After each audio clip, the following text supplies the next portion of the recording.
at the end, at the base, it's like a genuine interest in connecting with people and actually building real relationships, which, let's face it, like you cannot, you have X amount of followers, like how many of those followers are you actually going to have a meeting with and understand what they need and how you could potentially make an intro to for them or be of service, and coming at it from that direction is, it's also a long game. Like it's not Ugh. likely that you're going to have like this influx of referrals because you have one conversation with someone. It takes months, if not years.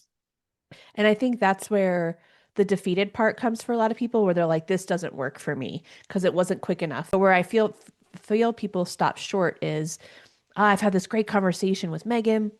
We got along super well. I did what I told I made the introductions and then nothing happened from it. And I was like, okay, that was one conversation.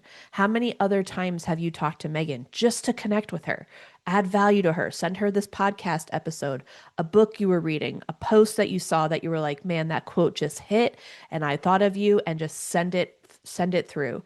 A lot of people get afraid of the follow up too much, or I don't know what to say without it feeling salesy, so I'm just not going to say anything at all.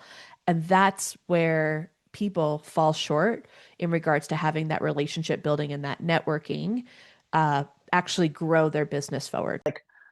First of all, it should be essentially trying to befriend someone in a genuine way, opposed to like this transactional, approach to a relationship. And therefore, the moment I kind of reframed it like to be excited about how I can potentially help them more than like what I'm going to get out of it, it just made it less depleting, I think, the process. Yes.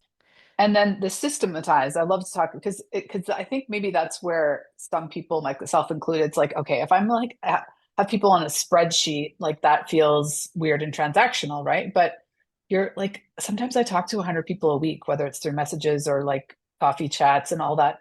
And it's, yeah, like realistically, you're not going to have that form that type of relationship with all of them, right? So it's also deciding like, where am I going to spend my time and energy? Where did it feel like real synergy? And also like, where can I really add value to them?